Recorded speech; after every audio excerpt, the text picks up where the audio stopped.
Well now, see? You're gonna hand over all the money, see? Welcome to the Idiot's Odyssey, episode 80. I'm Owen Murphy. And I'm Fergal O'Connor. And here are your headlines. Let's see, we might be getting a KickAss sequel, or, a good KickAss sequel. Channing Tatum has dropped his poker face to let the public know who his Gambit director will be. Hugh Jackman liked the Book of Eli so much that he's borrowing the plot for Wolverine 3. And Emma Stone almost went from having something white and sticky shot all over her to a completely unrelated project involving ectoplasm. So Matthew Vaughn returned to the directing hot seat this year with Kingsman Secret Service, which went down pretty well with critics and audiences alike.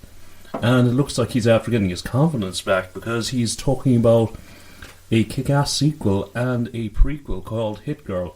This is kind of coming right back after in like last week, where he kind of said that he would be doing a Kingsman sequel, right? Yeah. And now apparently he's got his love for sequels back anyway. Yeah, no, there were a few interesting facts actually thrown in as well. This sounded like a very interesting article. Yeah, or interesting talk. Number one, KickAss Tree. He wouldn't be directing himself, but he was talking to Garrett Edwards about it.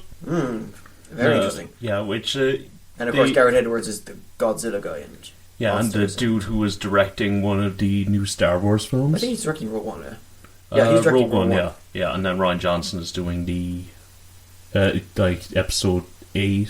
Yeah. And of course... And I think... let's not get into that. Let's not get into this. Yeah, suffice it to say that people trust him with their money and scripts. So...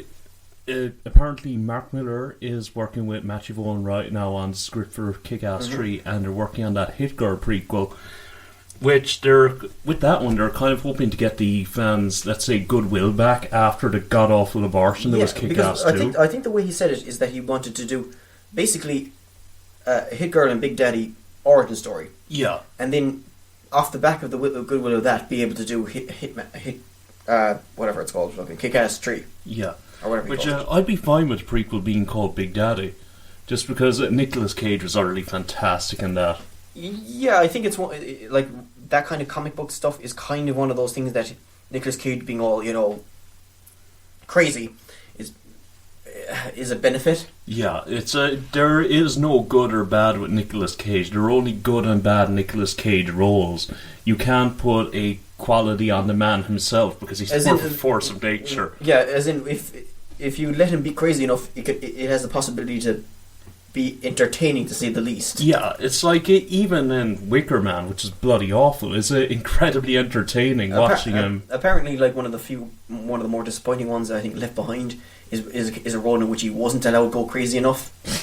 Yeah, I mean, you do not hire Nicolas Cage and ask him, please don't go crazy. Yeah, I mean, at this stage, it's just, they're just going to have to... what are you thinking, guys? I mean, it's his whole job. He's built his whole acting career on it.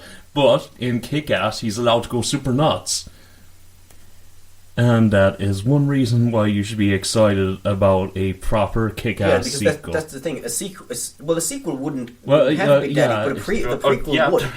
And then, of course, it's a case of trying to get it back on track. You never know; they could bring him in as assistant crazy. I don't know. They can bring him in as whatever they want. The supervisor crazy. Yeah, I mean, Nicolas Cage. There are some roles he's just right for, and Big Daddy is one of the ones he was born to play. Yeah, absolutely. So Channing Tatum took a little time off from taking his shirt off this week. Mm-hmm. To let us all know who's going to be directing the Gambit prequel. Yeah, because Gambit origin story. The Gambit origin story, yeah, or the Gambit standalone. I don't know. There's a Gambit thing. He knows who's directing it now. There's a Gambit spin-off coming. Yeah, right? That's basically the best way to describe it, because we don't know of its origin and we don't know what it is. Yeah. But he was kind of shooting a bit high in terms of his directors, but he did find a decent... He has managed to hook his nails into one of the decent ones. He didn't manage to get a Bennett Miller or a Darren Aronofsky, but he did manage to grab Rupert Wyatt, the guy who directed Rise of the Planet of the Apes, which was totally solid. Yeah, I think it's just been kind of overshadowed because of Matt Reeves' work on Dawn of the Planet of the Apes. Yeah. But at the same time... there's nothing wrong with Rise of the Planet of the Apes. It was a very good film, and it did help, and it did give the proper kick into the Planet of the Apes franchise. Let's put it this way: it got a sequel. Yeah. He didn't screw up. I mean, he kind of... the franchise needed the kick, and he truly delivered it. Definitely, yeah. And so, I suppose this is what, Channing Tatum wants, is that he wants someone who can helmet and... Yeah, although I think they're reaching the point where they'll take what they can get, because it's scheduled for release on October 7th of next year. Yeah, that is a bit early for a film that has just got a director. Yeah, apparently they've got a script that they're very happy with. So I suppose in a way a lot of the machinery is placed, now they just need someone to drive it, and apparently Rupert Wyatt has a license. Apparently, so it's an interesting one, at the very least, and he's definitely got the ability to do it. Yeah, I feel like you can tell by the tone of our voice that it's not an especially exciting choice, but it's a good choice. Yeah, it's a solid. Yeah, it's the far future, a day many of us thought we'd never see. Hugh Jackman not playing Wolverine. He announced recently that he's finally going to step down as playing Wolverine after the third Wolverine film, or whatever we want to call it, which will come out in 2017 or so. And right now we've no idea really what the script is or anything to do with it. At one stage it was rumoured to be Red Omega. Don't know if that's been confirmed, if that's been denied. Red Omega? Red Omega, I think. What was Red Omega? I don't know. But now apparently the latest rumour is that it could be based on the comic books, on the short-lived series that ran for 8 issues from 2008 to 2009 called Old Man Logan, in which basically it's much further into the future, in which Logan is much older, obviously, and he supervillains are the only dominant power, or they rule the place. Superheroes have been wiped out, and basically in the comics he's this old Logan who has now got a wife and kids, and he's not interested in being Wolverine anymore. Yeah, he's asked by a blind Hawkeye, who's of course wouldn't be involved in the actual cinematic thing because of Fox and stuff. Yeah, and he's asked to deliver a package from one part of America to another, I think. Anyway, across basically this post-apocalyptic wasteland. Yeah, and there's obviously there'll be a whole different situation going on there. Yeah, a lot of changes from the comic books and but it's an interesting idea. Yeah, it sounds a little like Wolverine's Gran Torino. To an extent. Yeah. But he's on the road more than anything. And of course... sure, but I mean, he's given up that He's more life, grumpy than any... But of course, Wolverine's always been a pretty grumpy character, like... Yeah, I mean, what does grumpy old Wolverine... where do you go with that? I mean, he's always been sort of old and crotchety. Yeah, I think it is more the giving up kind of thing than anything else. And of course, in the Book of Eli, which you referenced at the start... Yep. It's a case of Denzel Washington is asked by a voice to bring his Bible from one part of the United States to the other across this post-apocalyptic world, and so there's basically the link. Well, it is potentially Lauren Shutter daughter. Is she involved in the producing this? She's I have no idea what you just said, but it really sounds more like a woman's idea to find some excuse to have Hugh Jackman walk up and say, "Sign for the package." I'm not sure that's going to be a part of it. I'm pretty certain it is. He's not joined the post-apocalyptic version of FedEx or something, It does sound exactly like that. It's like Hawkeye was trying UPS, he was trying FedEx, and all he could find was a grumpy old Wolverine. Yeah. I don't know, but at the end of the day, this is just a rumor, and this rumor, of course, actually came from a heroic Hollywood reporter. So that's all we got, Still, yeah. It's interesting to see any kind of development in this, and it would be kind of a fitting end, I think, for Hugh Jackman as the Wolverine. Absolutely, yeah. I mean, it's a very different story to what we've seen before. And it would also allow It would also mean that it wouldn't be tied into what's happening with coming up with X-Men Apocalypse, which of course I think is based in the 80s, and it wouldn't even be based in the present day. So it would be, if it's further along, it would be more removed, and they could do more with it. Yeah, exactly. Plus, I mean, I just love grumpy old men superheroes. I mean, Batman Beyond, The Dark Knight Strikes Back. Exactly. Yeah, they're rad. I mean, I know they're both Batman stories, but nonetheless. Dark Knight Returns, no? Oh, sorry. Yeah, The Dark Knight Strikes Back is it's the sequel to The Dark Knight Returns. I don't think it went down very well. Right. But, that explains why I hadn't heard too much about it. Yeah. Yeah, but The Dark Knight Returns is, of course, fantastic. Yeah, super crazy awesome. Basically, that's what it is. Old Man Logan is basically Wolverine's Dark Knight Returns. Bingo. Well, Star Wars Rogue One is after adding another cracker to his cast. Ghost Dog, also known as Forrest Whitaker, is after joining up in an unnamed role. Forrest Whitaker. He really can. Actually, I was going to say he can pick him, but he can pick some really polarizing roles, I suppose you could say. I think Forrest Whitaker, he's one of the actors. He's had to brighten up the room in a lot of shit films because he's sort of been the good actor amongst a kind of a really. Okay, let's just kind of like give the scale. He was Idi Amin in Last King of Scotland, wasn't he? Yeah, fantastic. And he was in Platoon, and like you say, he was in Ghost Dog, and he was also in Battlefield Alert, and Taken Tree, you know, and he was in like Criminal Minds Suspect Behavior, which was like the absolute balls of a spin-off. Criminal Minds, you know, it was just he's all over the place really. So like he can do great roles, and he can also do horrible roles. But his acting is always pretty high standard, even when he's amongst shite. So, and you know, this is good for them, I suppose. You know? I guess sometimes he's got to get paid, and I guess for every so often he gets paid for something fantastic. Which, and all the times, let's hope that Rogue One's fantastic. They've everything going for them now. They've got Ben Mendelsohn, they've got Felicity Jones. Yeah, and they've got. And they've got Garrett Edwards as their director, you know. So they have actually. It's looking more and more well rounded and getting a better cast and crew and everything, you know. So that can't be a bad thing, I should say. Yeah, I'm quietly excited about this one, both in a cinematic way and in kind of a sexual way. So watch this space. But first and foremost, we have to get through Star Wars Episode 7, which is coming out in Christmas ish. Yep. San Diego Comic Con is traditionally quite a big event, you know, but this year it'll still be pretty damn big, but it won't have the following things: Marvel, Sony, and Paramount are all not going to be at San Diego Comic Con, the big one, because apparently the film cycles just didn't allow it, whatever the hell that means, which I suppose can only mean that someone else has got some really big shit, or else they just can't be asked to do it. Yeah, Comic-Con isn't a particularly... it's not what it used to be 10 years ago. Yeah, it is diminishing. I think it's still probably worth going, but it's kind of... If I was going to go before, I was like, fuck it. At this stage, it just doesn't sound worth it. Yeah, I mean, like, it's less of a nerd thing now and more of a...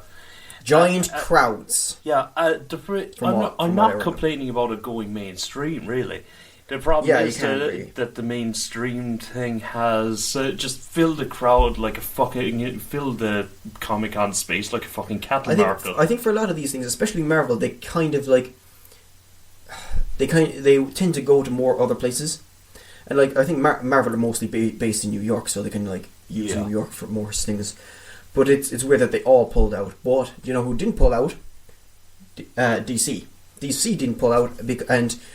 Jesse Eisenberg has confirmed that he will be at Comic-Con, and he'll be on the stage for about an hour, he says, anyway. Yeah, I think the rumours that DC are going very heavy into Comic-Con it sounds like it, because last year, when Gal Gadot, Ben Affleck, and Henry Cavill showed up last year, they did say that they would be back next year, so that would be this year.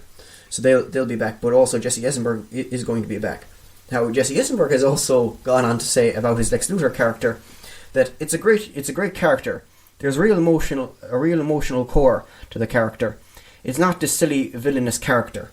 So, you know, it's the same kind of shit we've been hearing for ages about how they're not just like comic book characters; they're real villains and stuff.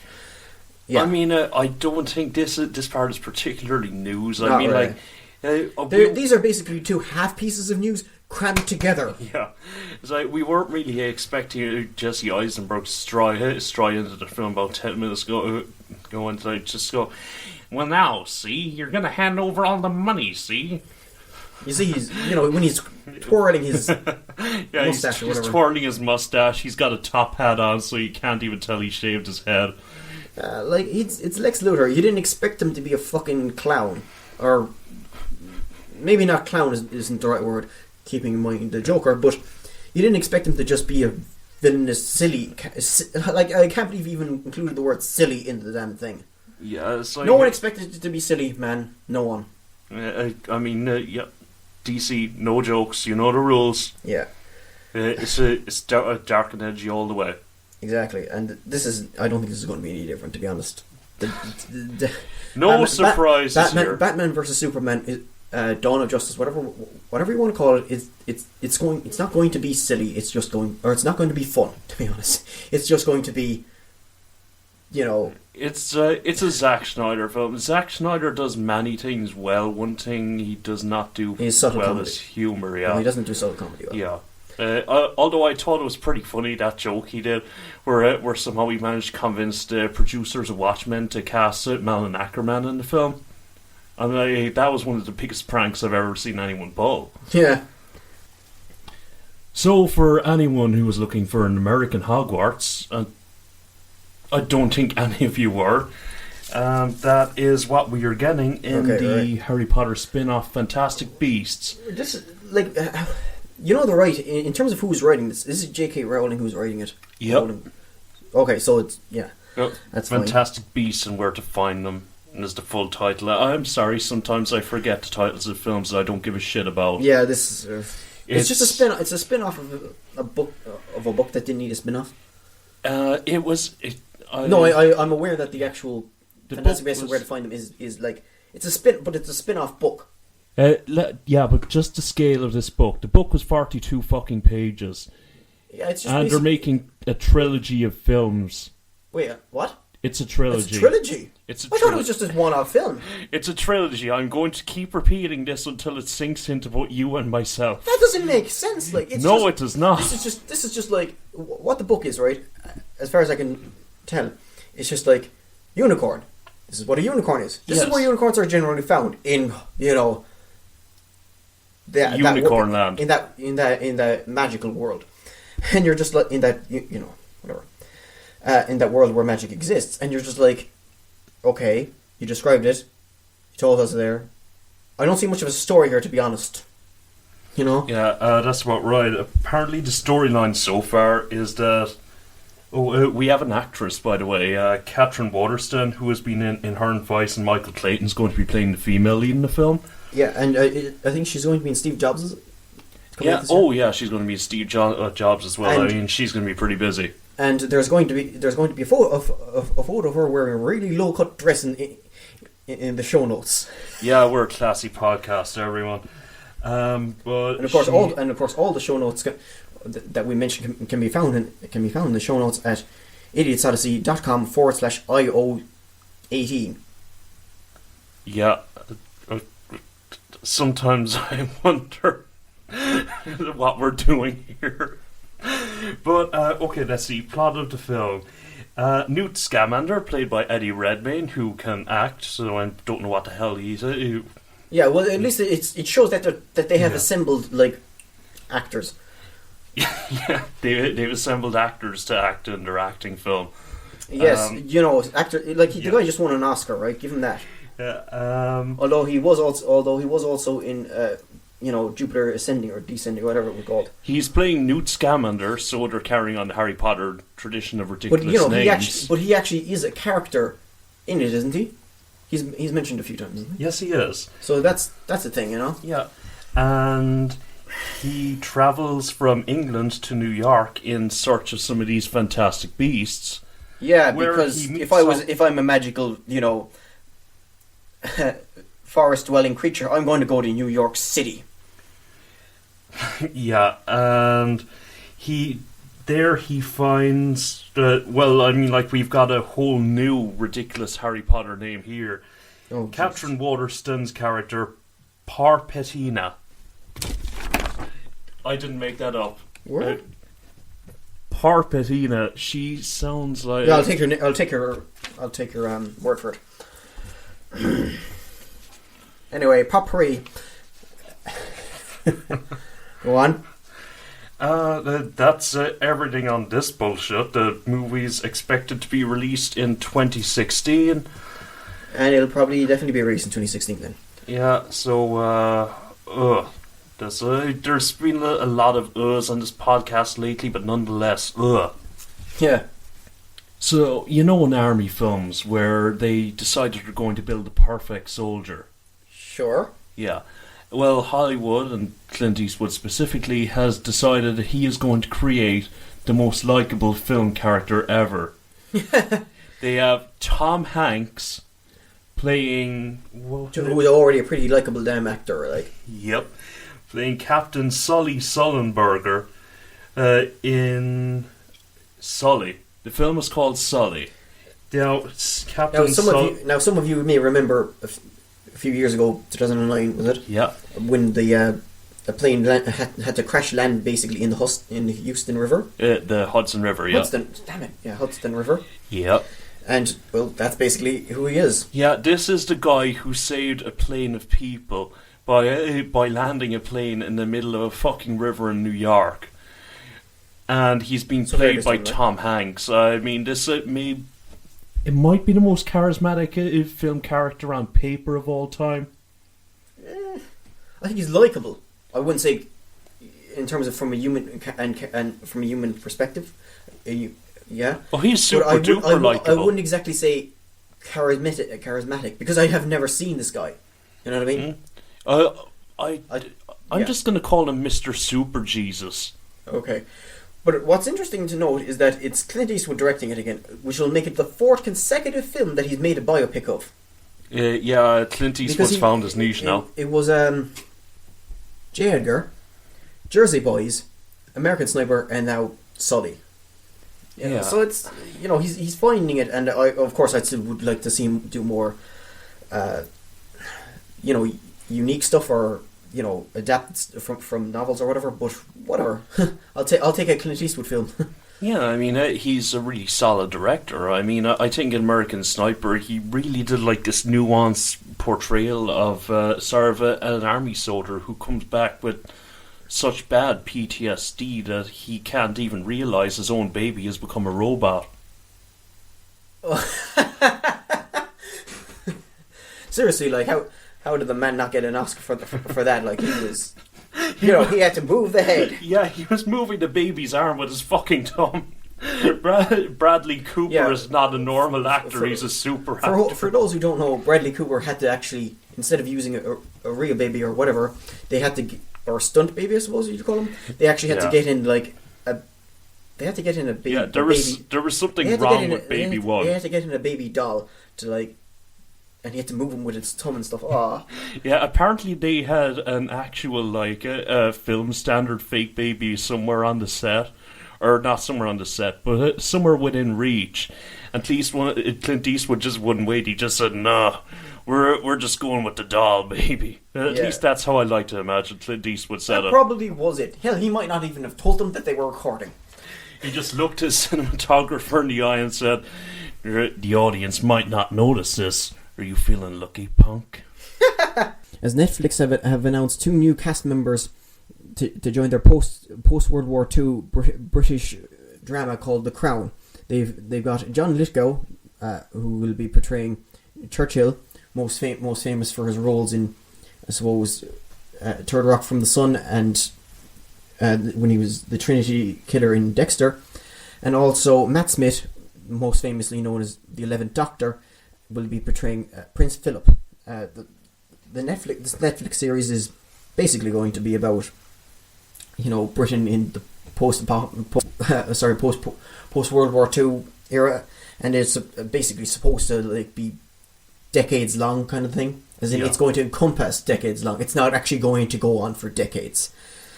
And they've, of course, this series has already got its It's Elizabeth II in Claire Foy, who, if you haven't heard of her, don't worry, neither have I. Yeah, it all... She hasn't been in any major, to be honest, yet. Not really. I mean, like, this... It all sounds terribly dull, really. It sounds very classy, almost. Yeah, it sounds kind of talky. But It's like very Downton Abbey. But Lithgow and Matt Smith are very good actors, especially Lithgow, who's of course got so much experience over the years. Yeah. Oh yeah, I'm not arguing with the acting. I'm just saying this is the point where the royal family, they'd sort of given up all the incest and raiding other countries. Yeah, so it's when they've calmed down, is it? Yeah, I'm like, this isn't the Tudors. Like, you actually have to deal with the royal family when they were trying to... when there were actually laws to stop most of the bullshit that they've been doing for hundreds of years. So that's the Crown anyway, and it'd be interesting to see what it's like. Yeah, great acting. I'm puzzled on where the plot's going. Yeah. So, a group that did something horrible in America a couple of years back has threatened to do the same thing in London. The producers who created Olympus Has Fallen are seeing the sequel in England and calling it London Has Fallen. Yeah, there's a reason clearly that we put this right after the other one, and that we're keeping this thing English and all that. But yeah, this is like, as in, this is the Olympus Has Fallen was the forgettable one of the two, right? Or Olympus Has Fallen was the worst White House Down. White House Down. White House Down was okay. White House Down was the good one. This one is the one that had Jared Butler in it. It was dog shit. It was absolute, like... It had Jared. The one thing that comforted me as I watched that pile of shit was, well, at least they can't make a sequel to this, and, well, fuck, was I wrong. Anyway, but this is the one with Jared Butler, Two-Face, and Morgan Freeman, who at this stage basically said that he takes a lot of these roles just so he can get money for the kids. Yeah, okay. That's what's going on here. The plot is Butler's Secret Service agent attends the funeral of the British Prime Minister. Terrorist attack and only Butler can rescue England. So you might want to buy your miniature American flags now, English people, because you're about to see some serious... Thankfully, the Americans will come to liberate the English. Yeah. Yeah, it's just... even more good news. It's after being moved from October 2nd into January of 2016. January, also known as usually where films go to die. Yeah, it's the... Especially as in initial release-wise, anyway. It's when they realise they can kind of... They minimise their losses by putting something into the October slot that actually has a chance to make fucking money. Yeah, so... sometimes we end these stories about watch this space. Well, don't watch this space. You look the other way or you're going to see something fucking awful. The odds aren't great that we'll be bringing this up again, unless we're like, oh, that happened again. Emma Stone, who was of course recently starred as Gwen Stacy in the Amazing Spider-Man, franchise or whatever, and of course who was recently in Birdman. She apparently turned down a chance to appear in Ghostbusters because it's a whole thing, she says. Basically, she doesn't want to be in franchises anymore, which you can kind of see. So basically, Spider-Man just turned her off franchises. Yeah, I can't understand why being she in doesn't Sam Raimi's Spider-Man films would turn you off being in franchises. Well, it was the other ones. Oh, that explains. Yeah. The more late ones by the fellow with the name Webb. And they were... The director selection for that was they were just looking down the list and then one of the producers started laughing and that was it. Yeah. But apparently she just doesn't want to commit to another franchise, but she also said in this interview with the Wall Street Journal that she would be interested in playing a villain in future blockbusters. So that would be an interesting thing to see eventually. And she did a very good job, I think, in Birdman. Yeah, you're right. Emma Stone's great. Absolutely. There'll probably be pictures of her in that article as well. We have no class. So, you're going to wish you kept on to your virginity because Michael Myers is coming back. The 11th film in the franchise. Jesus Christ. They're pretending the Rob Zombie films didn't happen, just like me. But are they still counting them as Are you counting that as one of them? I don't know. I don't care enough to do that maths. But How many of them has your man actually appeared in? Like, quite a few. I have no idea. yeah, because he didn't appear, I think, in the third one. Yeah. Anyway, this thing is titled Halloween Returns with Marcus Dunstan directing, who is the guy who wrote Saw 4 to 7. Great. So, and yeah. that's all he's done. He's just written the...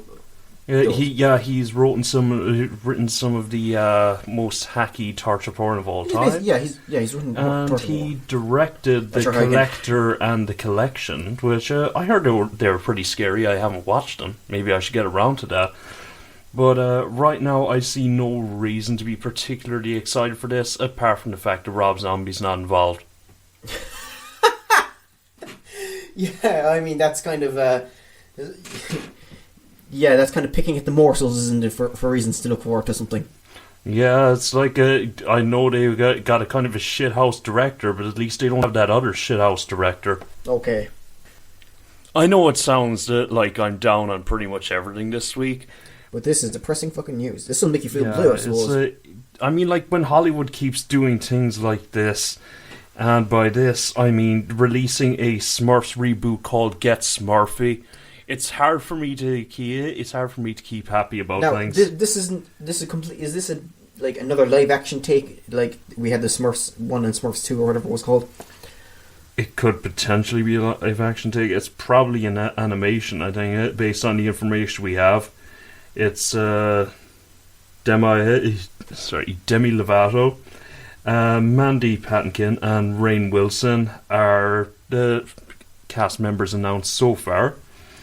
And it is based on a journey that Smurfette and her fellow blue creatures will take, and the fabled Smurfs village. Okay. The film will answer some long-held questions about the Smurfs, including why there's only one girl amongst them. Really? Would it actually answer that? Apparently. My guess is Ted Bundy, but... What are they into it? Yeah, Get Smurfy will be directed by Kelly Asbury, who directed Shrek 2 and Romeo and Juliet, and is set for a release. No, I think you pronounced that wrong. Isn't it Romeo and Juliet? Nobio and Juliet. No, Romeo and Juliet, as in a gnome. Yeah, it's which had a name so bad, so pun-worthy that it made me cringe by hearing the name. Yeah, let's not ruin this with talk of Romeo and Juliet. Yeah. Releases March 31st, 2017. Who the fuck cares? Let's get on to something fun. Why are we talking about this? And on to trailers, anyway. Yeah. There was two very good ones, anyway. Very interesting. A couple of doozies this week. We've got... Okay, it's Emily Blunt, starring in a Denis Villeneuve film with Benicio del Toro, Josh Brolin, and Joe Bernthal. John Bernthal? Joe Bernthal. That's how I'm pronouncing it. Fuck it. In Sicario, which is Spanish for hitman, and we know that because the trailer made it abundantly clear in bold letters. Yeah, there was actually just this moment where we were just like, oh! Yeah. The thing is, when it starts off, I was thinking this is probably the most non-claustrophobic Denis film that I've seen yet, and then it started happening. Yeah, he felt as claustrophobic as a Denis film usually does. Yeah, like the camera gets right in on everyone, which I can understand the cameraman wanting to be close to Emily Blunt, obviously.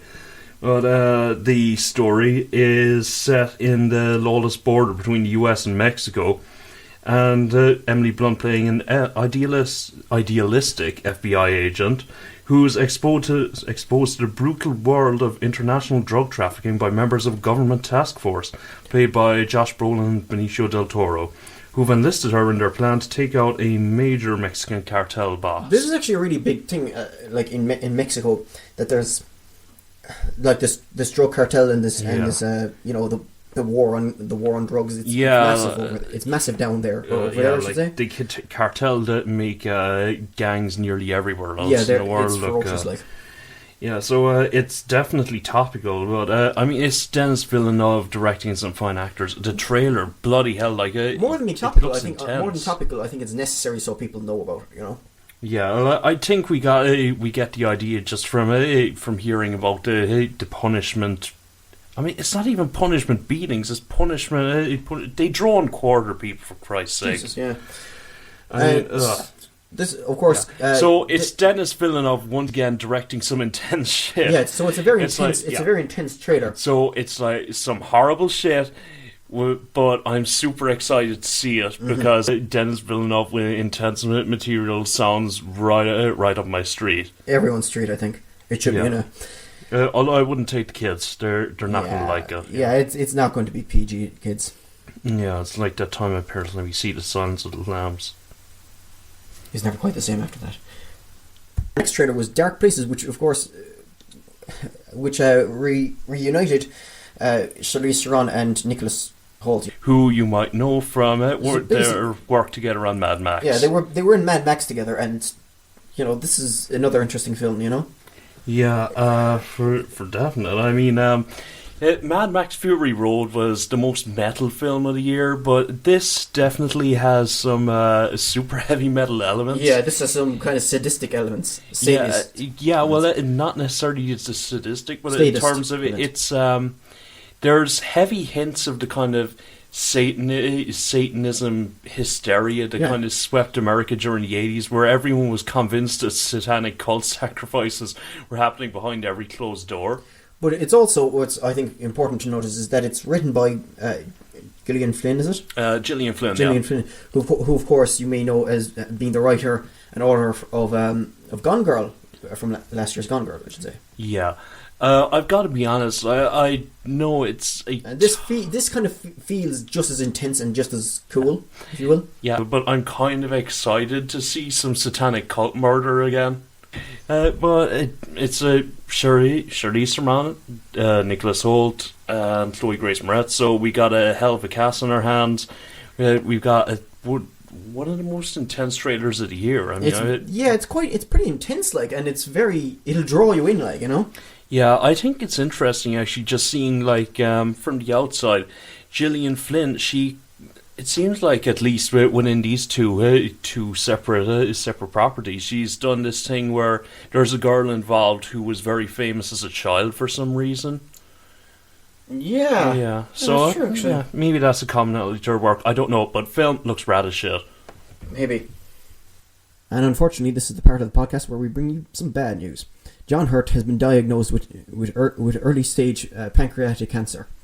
However, he has said that he's more than optimistic about his future and about his medical procedure and about his medical future, I should say. Yeah. John Hurt, of course, you surely know him. He appeared in Alien, and he was in The Elephant Man and Tinker Tailor Soldier Spy, and yeah, I mean, he's still working right now. He's being cast in Terry Gilliam's upcoming Don Quixote film. He said he will continue to work, and I think he's recording stuff for the BBC Radio. Yeah, I think, and and of course, most recently he appeared as the War Doctor in the Doctor Who 50th anniversary specials. Yeah, so hopefully he can get a lid on this fucking cancer shit. And we wish him all the best of luck, of course. Definitely, yeah. And I've been Eoin Murphy. You can find me on Twitter at OwenM1990. I'm Fergal O'Connor. You can find me on Twitter at Interspammer. And you can also find the show Idiots Odyssey on both Twitter and Facebook at Idiots Odyssey. And you can also email us at idiotsodysseypodcast@gmail.com. And you can also find this particular show and all its show notes on idiotsodyssey.com/IO18. And thanks for listening.